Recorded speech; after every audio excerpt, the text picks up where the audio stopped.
పనిచేసి ఎక్కినప్పుడు లైన్లో నిలబడిన నిలబడి నిదానంగా క్యూతో వచ్చిపోతుంది. ఎట్లా కావాలి? అవసరం పడకూడదు. ఇక్కడ ఏమి ఇచ్చేది ఏమి లేదు కదా. అదే నేను ముందు పోతే నాకు దొరుకుతుంది లేకపోతే లేదని గాబరపడి అలా రాకూడదు. అలా చూస్తే ఏమప్పా ఈ పిల్లలు చదువుకున్న పిల్లవాళ్ళ లేదంటే ఏమి తెలియని పిల్లవాళ్ళ ఇట్లా వాళ్ళ ప్రవర్తన ఎలా ఉండాలి? చక్కగా ఉండాలి. చూసేవాళ్ళకబ్బా ఎంత సిన్సియర్. మీరు కాలేజీ గ్రౌండ్కి ఒక్కొక్కసారి వస్తూ ఉంటారు. ఎలా వస్తున్నారు? ఇక్కడ కూడా లేచి అక్కడ పొమ్మంటే అలాగే పోతారు. మిమ్మల్ని చూసి అబ్బా పిల్లలు ఎంత చీవుపోతున్నారు కదా అనుకుంటున్నాను. అదే చదువు ఉన్నవానికి చదవని వాళ్ళు. దీన్ని ఏమంటారు? సంస్కారం. ఇది ఎలా మాట్లాడాలి దాన్ని సంస్కారం అంటారు.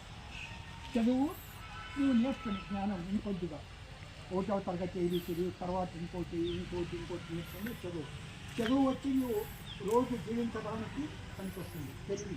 పెరుగుతుంది.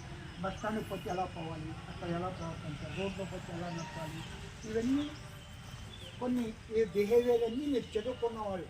అరే పిల్లలు చదువుకున్నవాళ్ళు చాలా చక్కటి సంస్కారం ఉంది, బాగుంది, చక్కగా బిహేవ్ చేస్తారు, అనవసరంగా అలసరు, ఇవన్నీ దీనికోసం ఎక్కడి నుంచి ఎక్కడికైనా పోవాలంటే నిదానంగా లేదంటే నిదానంగా నేర్చుకోవాలని, వస్తే గట్టిగా అర్థుకుంటూ రావాలని ఇటువంటివి చేయకూడదు. ఎందుకంటే మీరు చదువుకున్న వాళ్ళంటే సంస్కారం ఉన్నవాళ్ళు అని అర్థం. ఇప్పుడు నిన్న ఏం మాట్లాడుకున్నాం? నిన్న ఆహారం ఎలా తినాలి అలా అది పాటించినారా? నిన్న ఊరికే పెట్టుకొని అయిపోతుంది గబ తినేసినారు. నీళ్ళు కూడా తాగేటప్పుడు ఏం చేయమన్నాము? కొద్దిగా మెల్లగా కుక్క నుంచి గుట్టు తాగాలి. ఎందుకోసం అలా తాగాలి?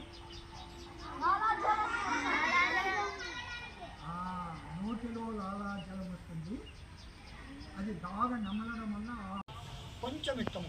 ఇది ఉంది కదా ఇలా కొద్ది పైకి, ఇది మెడ ఉంది కదా స్ట్రైట్. బాగుందా? స్ట్రైట్గా ఉన్నానా? ఇట్లున్నానా? ఇట్లా ఉంటే బాగా కనిపిస్తూ ఉందా? ఇట్లా ఉంటే